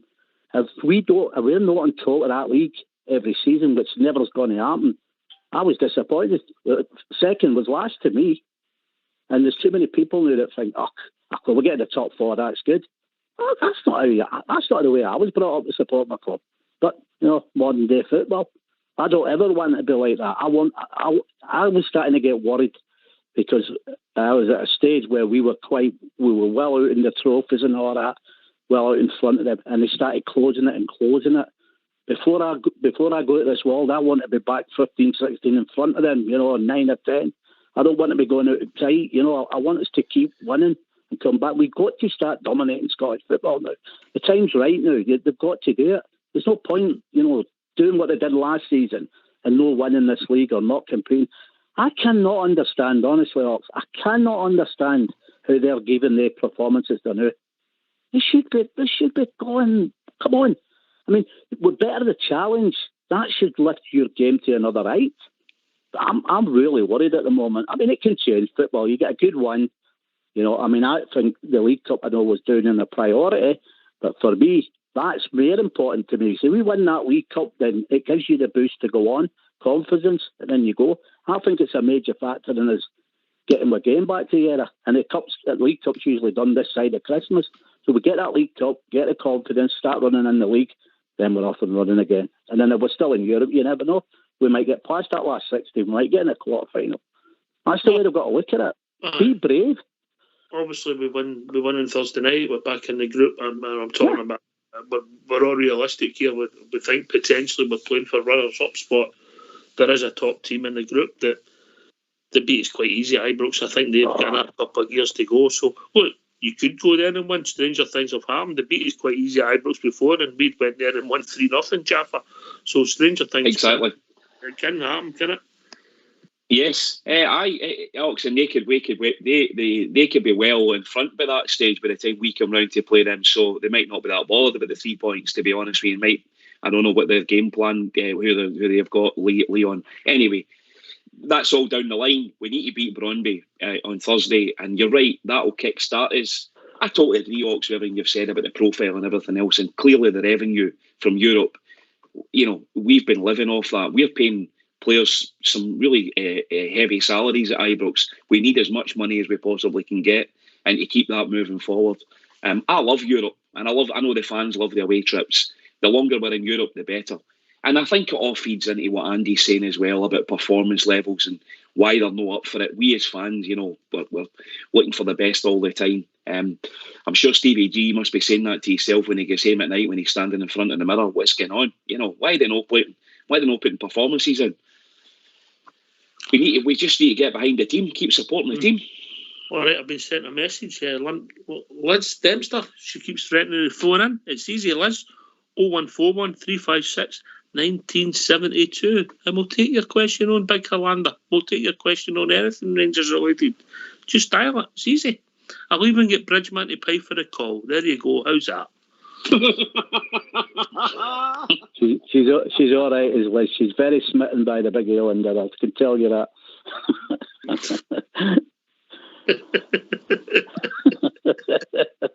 She might come in now, give her a bit of a battle. She'll come in, might maybe give me a kick in late enough for her. But she talks. She's very knowledgeable about the Rangers. She'd be a good addition to the show. Honestly, she's a good lassie. I don't know. I've just sent the message, mate. But yeah. Oxford, can I ask you a question? Yes, mate. Have you heard then from about Robert Weatherall? In what respect? He's got the COVID, Ox. He still feels rough, but he's still the same as he felt this morning. I sent it, Bridge. I sent it off from my WhatsApp. Nora, tell me we're all asking after him anyway. He sent back. He sent back and said he appreciated it. Yeah, it's positive. He's not feeling clever at all. So I just tell him to make sure if anything he gets worse, make sure he gets down to the hospital and get it sorted. Take plenty of fluids like I did the other week, but I wasn't in his position. So I'm sure if Robert wants us to know, he'll let us know. Yeah, that's his business. Yeah, all right. Yeah. He's text back so he's aware that Rangers Radio thanked him. I'm sure, and people can send their regards to Robert if he's tested positive. Yeah, but it's up to him to let us know. Yeah. Yeah. Right. Okay. Where was I? God. Right. Sadly, does Europe just come down to pounds, shillings, and pence, or is it the glory anywhere, Jaffa? Oh no, I still think the glory's there, Ox. I mean, those runs that we had last year were brilliant. The fans loved it. We were starting to dream last year when we got into the last 16. We just ran out of gas a wee bit, but we had a big, a hard league campaign last year, and that became the prevailing prize for us. We needed to win it. We did win it. Europe for me always, Ox. We're it's Glasgow Rangers we support. We're a European. I think I said this the other week there when I was on. I still see us, Ox, as a Champions League football team. I'm not saying I see us as getting into, getting out of groups in Champions Leagues. I'm not saying that. I'm saying, for a prestige point of view and the size of our club and the kind of prestige it needs and the visibility it needs across people's television screens and sponsors' TV screens, I still see Glasgow Rangers as a Champions League football team. And even if we get bounced out as team number 3 and we pop into the UEFA Cup, that'll do for me. But I still want to see Glasgow Rangers in the European Cup. That's just the way I see us as a club. All right, fair comment. I get it. Hello. Hello, we've enjoyed the caller. How we doing? All right? Fine, yourself? Who's this? It's Liz Dempster. There we go. Easy. You told us you'd phone in, Andy. No bother, wasn't it? Easy. I'll tell you. No. It's quite shy. I'm quite shy to phone in different. All right, listen, thanks for phoning in, Liz. I think you've got a point to make on Big Hollander. Or is it a picture, a signed picture you want, or a cardboard cutout? A signed picture too would be amazing, you know. No, I honestly think we miss him in the defence big time. I don't know if you agree, but I think Connor doesn't play well so much with Balogun. I think he plays better with Olsen. Well, I'll tell you what I'll do. I'll get the centre-half expert on that. Bridgman? Did you say you think he plays better than Balogun? Hollander. I think Hollander is a great partner for Golson. I love the way he's got his left-sided on the park, so it gives a great balance. And I think he's a smashing player. I've said it all along since he came to the club. He's a smashing player. He's had a few mistakes, but really and truly, I think he's been brilliant and he's carried us through brilliantly. I think he's the best defender we've got at the club, Liz. He's a rugged, natural defender, yeah? Yeah, definitely. And the other point I was going to make tonight was, do you think that our players are actually corresponding with one another, or do you think it's with Golston and Tavernier? I don't think they're not a good partnership at the moment. I don't know if it's because he's not signed, or it's playing in Tavernier's mind, or is it just the whole team is not corresponding with one another? Jaffa. I'm not sure, Liz, if the players are not corresponding with each other. I think there's still great team unity there. I still think they're all right behind each other.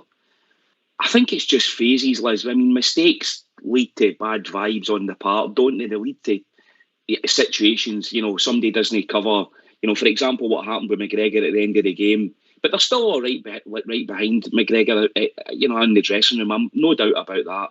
I think there's 2 seasons.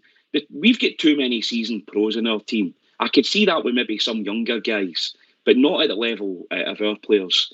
I think Tavernier, he's just off form, Liz, as are a lot of players. Off form, out of confidence. But it's amazing how form comes back when confidence comes back.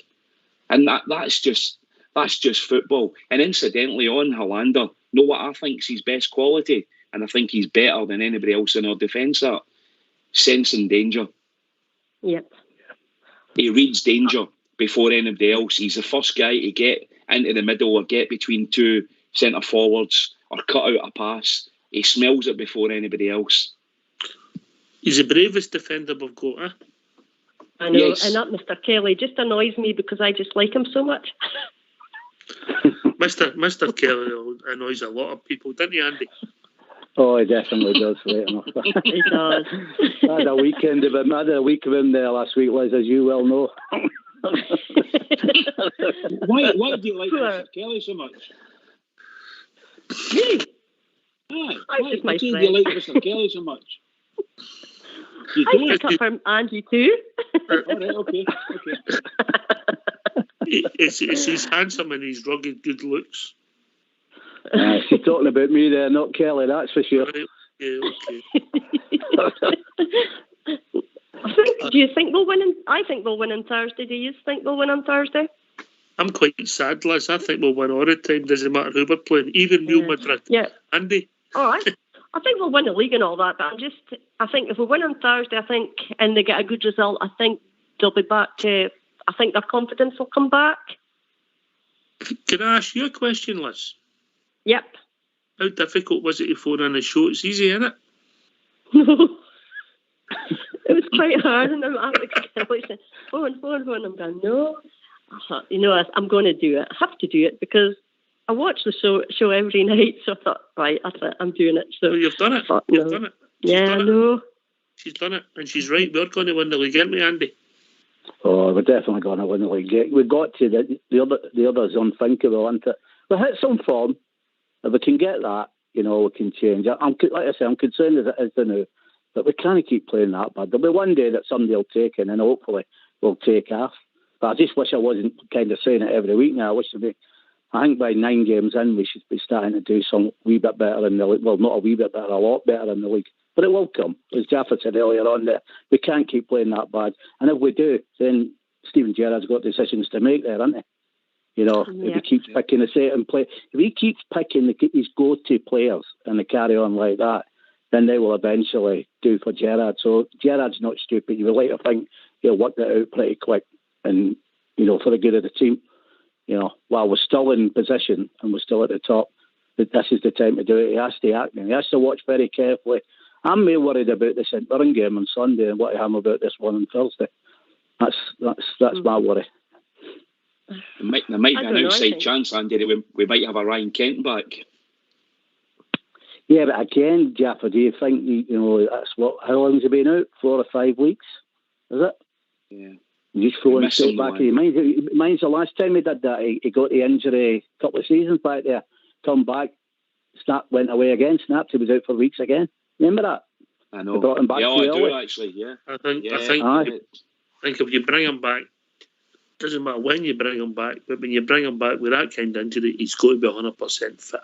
Yeah, that's my thinking. It's like with Jack. I don't think you'll see, even when Jack gets fit, I don't think you'll see him at the end of November. If he gets that far, you can't. He didn't play all last season, did he? He had no pre-season. You can't just expect to bring him in. I would be easing him in from the subs bench for about 6 or 7 games. I wouldn't be throwing him back in there like that. I'm still picking up. It's gone well for him as we speak. And so I hope you're right, Ox, because you know what I think about him. Yeah. Are they not both back in training? What's that? Sorry, I missed that. Are they not both? Is Kent and Jack not back in training? Did I read somewhere? We don't know how far they are away from competing to get a placement. I'm expecting them to maybe start appearing after the next international break, which is only 2 weeks away once we get the weekend, bizarrely, Now, do you think maybe Alfredo Morelos will come back in form soon? Because I think he will on Thursday. I think Thursday. Thursday. Are you starting them on Thursday? Is he in the team for you, Liz? Yep, definitely. Him and Ruth. Oh, right, okay. So give us your team then. Let's go and tell us what the team's going to be on Thursday. Well, I folk might think I'm being daft, but I think Tavernier will definitely start. Mm-hmm. Goldston. What else will we put in? Well, on the option, we'll have to put Balogun in, won't we? Yep. Borno. And then I'm not sure I would put in. I'm not sure if I put in Mr. Lundstrom or not, but I would. Yeah, I'll put him in. I've got to be careful here, Yeah, you know what's coming, Liz, don't you? Yeah. We've got to be very careful here. But I don't know. I'm not sure because I think Kamara and Aribo, or do you play right? I'm not sure. I've not made my mind up with Irons, but definitely Ruth and Morelos up front. And McGregor, obviously. But I'm not sure. I thought Wright played well. I don't know. Maybe we should get him away. Maybe we should put him on. But then I don't know, because Alfie does play well in the European League, doesn't he? He usually does. So I don't know. What do you think? Jaffa. I agree, Liz. I mean, and I still would start Morelos. I just think he's still, he leads the line better than anybody else we currently have in our front bunch of guys that play up front for us. I think Morelos is what he brings to the game, what he brings other players into the team and in the attacks. Nobody else can do that. But I think Ruth as well. I think Ruth came on well at the weekend. I thought he looked quite strong. Very similar team. I wouldn't have Tavernier.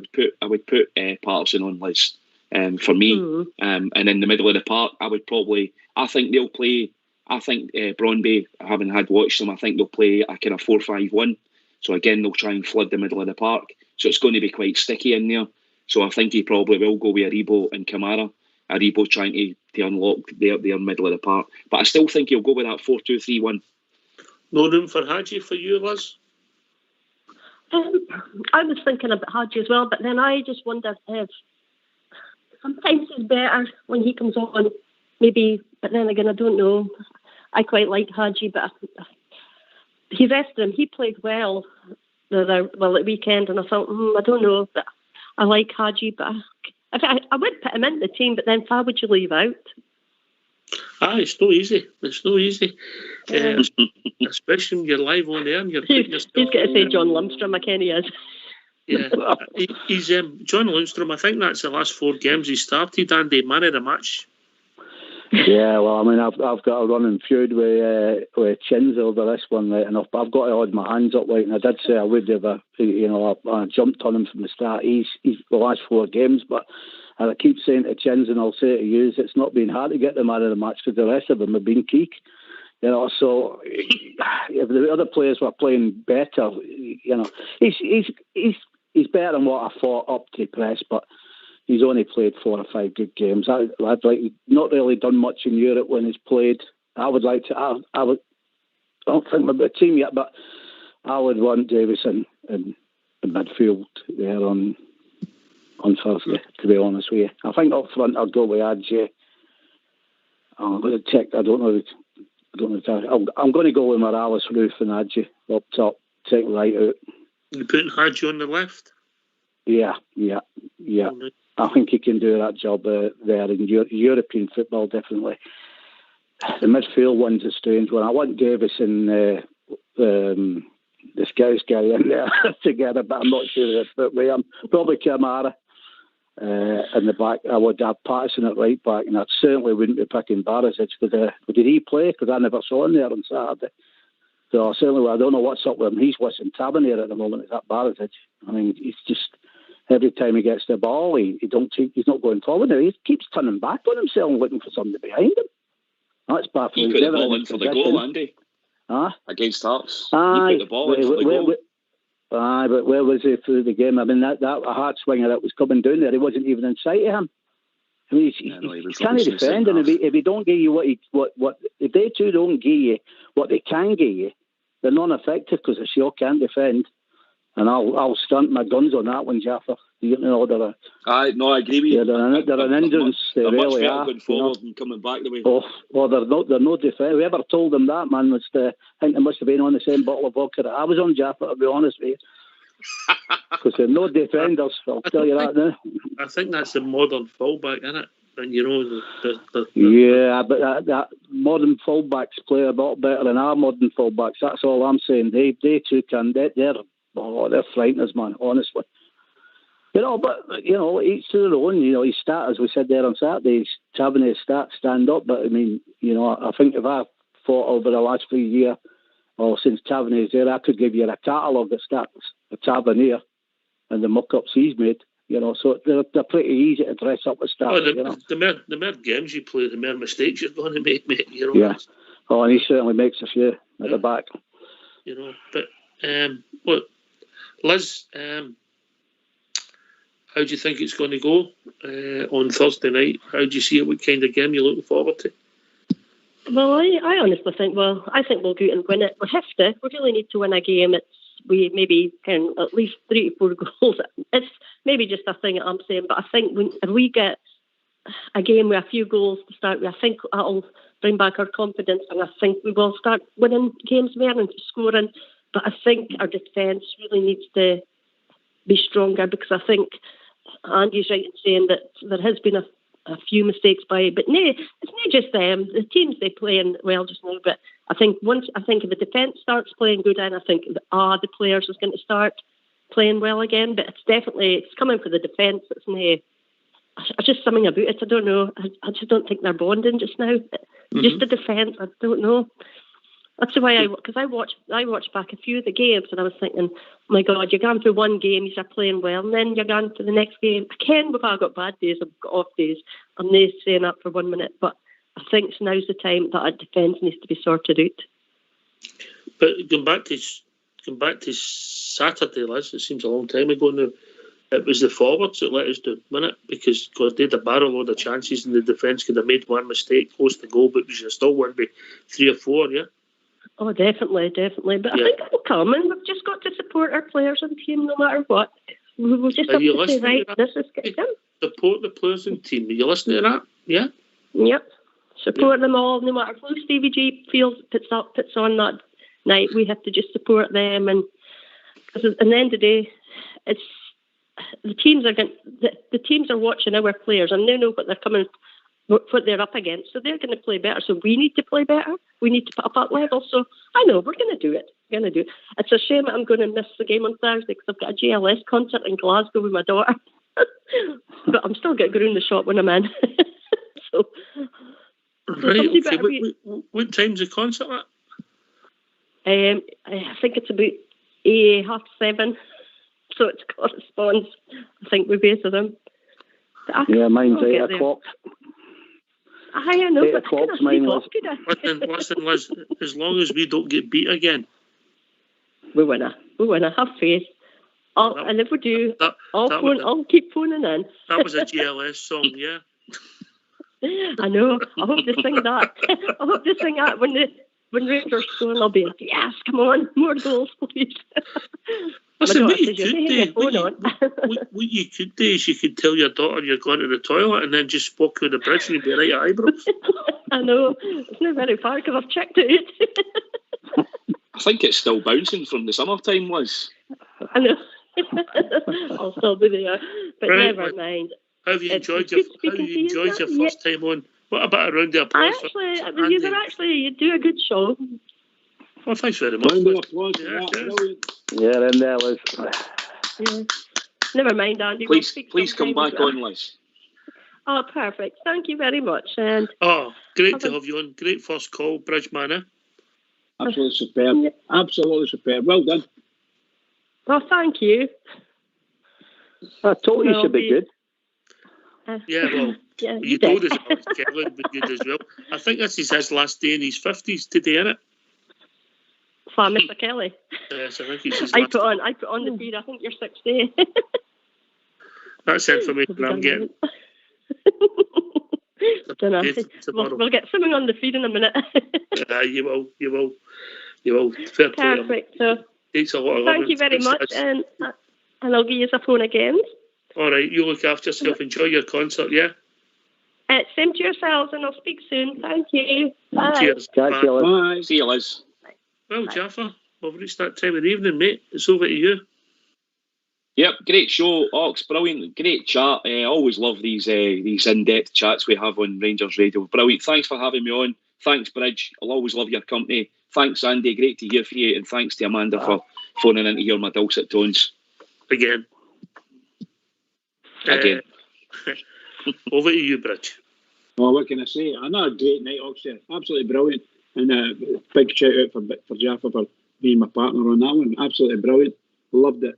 And obviously, Oxford, really well done with discussions there. Really good. Can I just say to all the Rangers fans all over the world, and particularly Rangers fans on here, on Rangers Radio, every single one is, it's only 2 sleeps. It's only 2 more sleeps.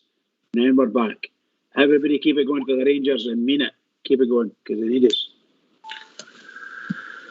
Yeah, can I thank Amanda and Andy?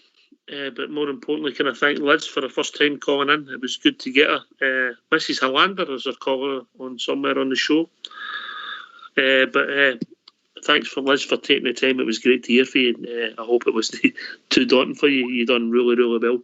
Thanks to everybody who joined us. Thanks to Jaffa and Bridgeman, Fox and Old School Blue for doing the technicals. Stay safe. We'll be back tomorrow night between 8 and 10 talking about all things Rangers. We'll be joined by the one and only Kylie Minogue. I mean Linda. Thanks for listening. Speak to you tomorrow. Take it away, Old School Blue.